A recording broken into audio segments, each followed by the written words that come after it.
is Monday, July 27th, and you're getting the real deal with Dennis Neal. CNBC Reports starts right now.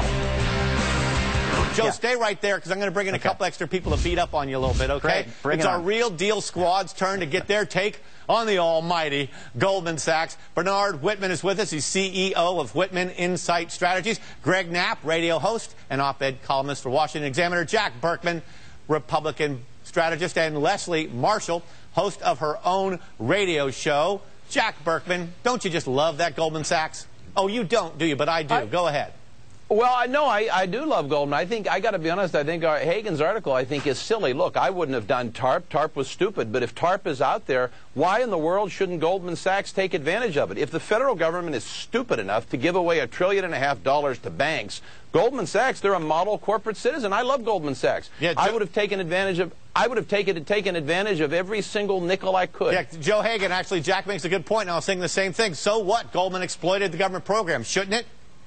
Well, it depends on what you think about the government's, who was working in government at the time and whether they had Goldman's interest in mind when they made some of those decisions. Oh, you know what? Well, you know what? This is like a classic print journalism thing where, oh, I'm just going to put these facts right next to each other and then I'll just say, interesting, huh? I mean, make your case, babe. If you're saying that they were favored by government inappropriately and improperly, then come out and say it.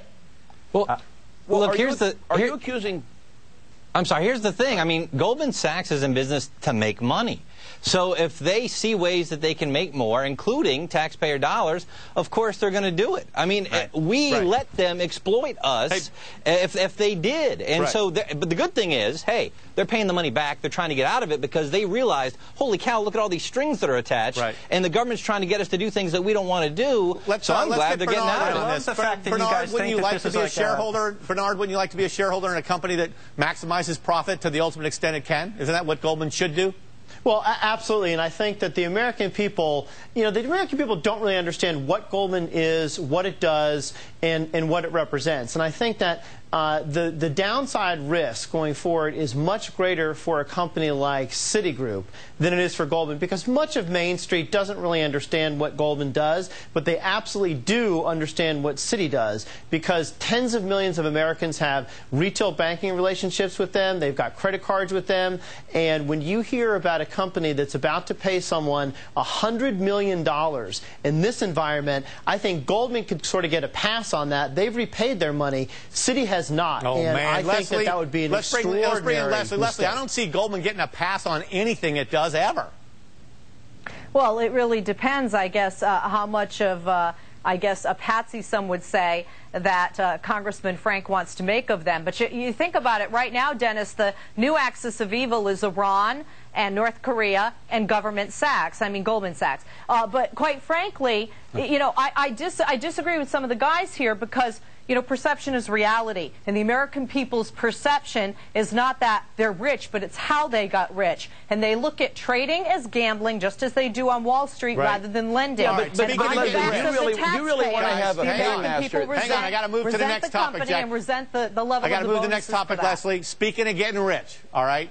Remember, there's a Citi Group guy, and he's up for a $100 million bonus. It's promised to be under contract. Check out this Wall Street Journal headline. The U.S. Payzar is now working on renegotiating contracts that he deems too lucrative. It ain't the best news for Andrew Hall. That is Citi's top energy trader at Fibro. He wants the firm to stick to a contract that would net him $100 million a year. Jack, I got to tell you, God bless him. More power to him. His unit earns 10% of this global company's profits. He earned it. Dennis, I can't believe we say the Payzar, the paymaster. It sounds like Stalin's Russia or worse. Let me tell you something. Stalin's Russia and Romania in the 50s had far more financial freedom than Wall Street has today, and I actually mean that. I know Ken Feinberg. He's an old buddy. I've known him for more than 20 years. He's a great tort lawyer, but he knows less about bank salaries and the street than I do, and that's scary. The fact that he is empowered, Stalin-style, to make these decisions, this is the greatest indictment. That's what I was thinking.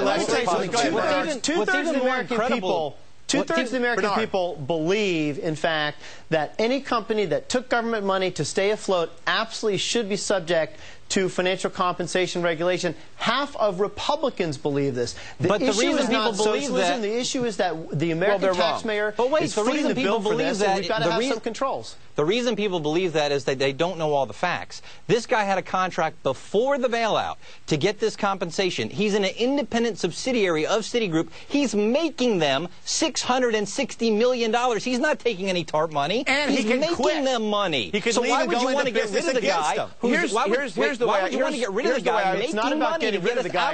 It's about I don't think Citi at this point should be trying to sign a check for $100 million. I would strongly advise them to spread that out over time and reduce the payment, because the American people will never forget this. You know, it's not your business, man. Bernard, it's not any of our business how they end up paying that guy. It is between him and his employer, and government should have nothing to say about it. And the thought that there's some guy who knows nothing about Wall Street who's going to deign to tell Citi what it's allowed to pay is simply out of line. And if you wanted that contract out, you should have let him go into bankruptcy. The paper it's written on. Here's a simple. All right, that's scary. I'm sorry, but unfortunately we have to wrap. Way more than that. We got to wrap. Joe of New York Magazine, thank you for being with us. The rest of you stick around. There's still a lot more ahead tonight on CNBC Reports.